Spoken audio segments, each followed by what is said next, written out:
ladies, welcome to another session, and this one is on love languages. All areas of love languages, there is 5 of them: quality time, acts of service, words of affirmation, gifts, and touch. Now, you might already know these, or you don't, and it is so important when we're starting the personal development and mindset and learning and growing for us to know this about ourselves. Firstly, we need to fill our own cup and we need to know what we do and don't like in this life, but also we need to start to be aware of the people that are around us. And the more that we know the different languages, the quicker and easier it is for us to show our love deeper for other people. Remembering that some people just don't know what their love languages are, and that's why sometimes it's great if we can initiate and show that love, even if they don't know how, or even if they don't know that you're doing it. Okay, so if you don't already, get your pen, get your paper. Hope you're settled and feel comfortable where you are, or maybe you're not and you just want to take this in and listen to it. That's great too. Okay, so the first one that we're going to talk about is quality time. Okay, so you might be the kind of person that doesn't matter about the touch, doesn't matter about the opening the door for you, or what they do for you, or buying gifts. You don't care about any of that. You just want to spend time with them.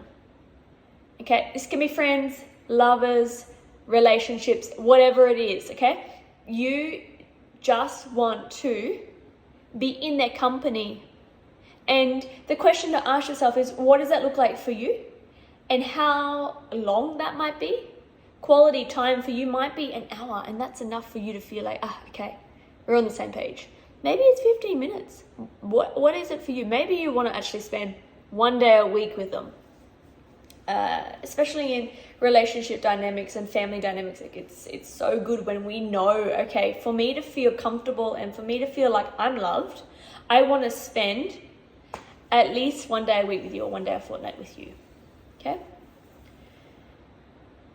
And with everything that I'm saying about you, yes, know yourself. Yes, get to know what your expectations are, and it's okay to have your own expectations or desires of what you like. That's a really good place to start. But then also the people around you. And with time, you might actually have enough courage to ask the people around you, hey, have you thought about your love languages? Have you, what does a long enough time look like for you with me? Okay, so with me and my family members, I know that I want to see my family at least once a fortnight, or hear from my family once a fortnight. And so then I turned around and I said to my mum, okay, what does it look like for you? How often would you like to talk to me? How often would you like to have conversations for you to feel like you're connected? And get their opinion so that you're not assuming, but you're also on the same page. And maybe you initiating that conversation is enough for them to actually voice something. And sometimes it can actually alleviate a lot of pressure or frustration on both people. The opposite can happen when one person wants to spend 3 days a week with you and you're only wanting to spend 1 day a week with them. And this is where conversations and communication comes up, of course. But most important is you know what you want and you know what they want, and then you converse, communicate, and find a happy medium, a place where you can meet and both feel comfortable in that process. Okay, the next one is acts of service. Acts of service is anything like taking out the rubbish, or helping bringing in the groceries, or doing the dishes, or doing the laundry. Acts of service can be anything and everything that is helping you and supporting you. You might love when someone is available to open a really hard jar. I mean, for me, I just think that's great. If I can't do it and I get really frustrated and it really annoys me, and someone's there and says, hey, I'll just help you do it. Whereas for other people, they might take it personal, they might hate it, they might think that there's something wrong with them, or whatever their stories are. So understanding what you love, and also asking for that, and then again reflecting that and asking the people around you, having conversations around that. Gifts is the next one. Now, This gifts one is a really an interesting one, because I find it comes up a lot around worthiness. If you feel worthy to receive gifts, if you feel worthy enough to give gifts. So that's another topic around gifts. However, ask yourself, do you love receiving gifts? And is that just for your birthday, or is that in general? Are you the kind of person that loves getting flowers just to get flowers? Are you the person that loves getting jewelry? Are you the person who maybe it's actually someone just gifting you a lunch or a movie or dinner?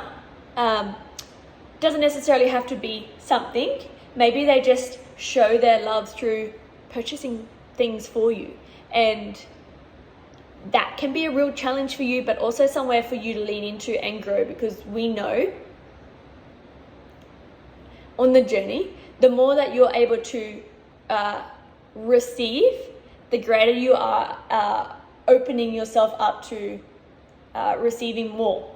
Okay, so if you find it really challenging to receive gifts, the question I have for you is, what else are you finding it challenging to receive? Physically, emotionally, energetically. Because if we put a barrier up to one thing, that means we're putting a barrier up to other things. Something to think about. Now, the next one is words of affirmation. You might love hearing, wow, Chloe, you look great today. I loved what you shared on Instagram today. I love what you're doing. Whatever it is, you might just like being recognized and seen, and for someone to say, hey, you smell great today, I love your perfume. Or you might take it personal, and you might think that's weird that people are recognizing you. And if you do, that's another thing around receiving or self-judgment. If you're not able to receive a compliment, maybe you're deflecting and you're saying, hey, how dare you say that I'm beautiful, because I don't think that I'm beautiful about myself. Okay, and I always challenge you, if you find yourself judging another, reverse it and ask yourself, if I'm judging another for something, maybe I'm judging myself about the same thing. A little bit off topic there, but a nugget for you. The final one is touch. Okay, some people might love when they're sitting next to someone and they have their leg. They're just holding them, or they might love massages. They might like holding hands, or like most women love people playing with their hair. Whatever that is for you. We can talk about sex and sensuality. You might love being in the intimacy of touch more so than the act of sex or penetration. And same for them. Okay, you actually might hate being touched, and hate's a strong word. Maybe you just would rather be in your own space than be always touching and feeling and having other people's energies around you. That's okay too. But again, it comes down to communication with your loved one about, hey, it's actually nothing to do with them. It's just how I'm feeling about myself, and this is my boundaries.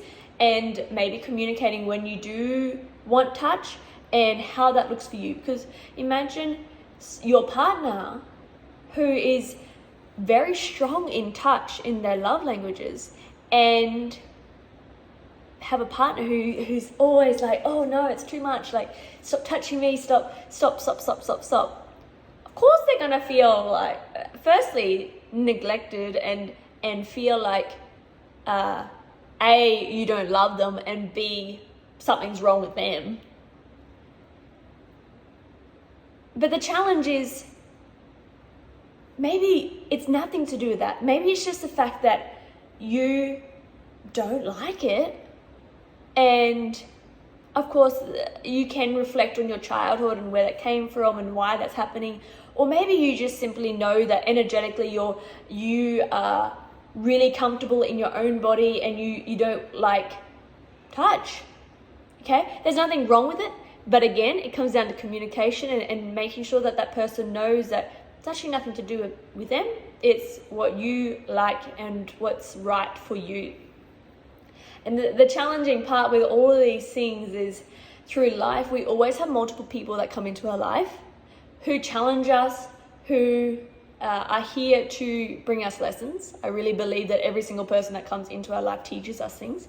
And so yes, you might have different people in your life, or for example, you might have 5 different relationships that you can think about, and one you loved touch with and the next you didn't, and one you loved acts of service from and the next you preferred gifts from. You might actually have different people that you like different things from, and vice versa.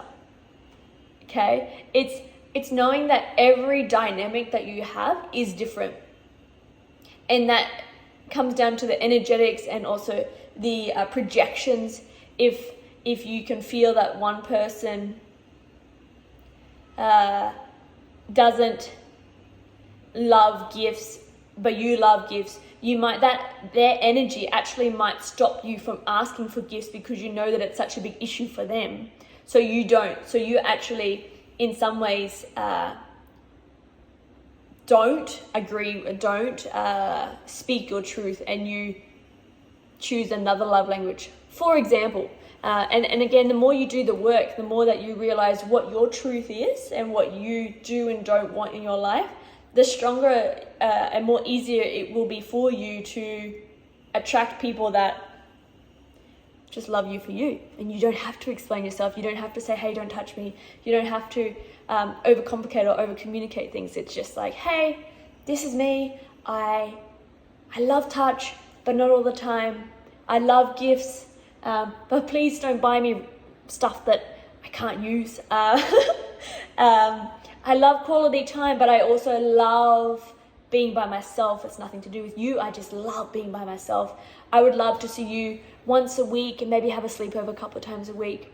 I love words of affirmation. Like, please celebrate me. Let's celebrate each other. Let's celebrate what we're winning together. Let's, whatever it is for you, the stronger and more determined and more passionate you are, more comfortable you are with who you are and what you do and don't like in life, the easier it'll be for you to say that. And eventually, energetically, you will actually vibrate, your energy will attract that.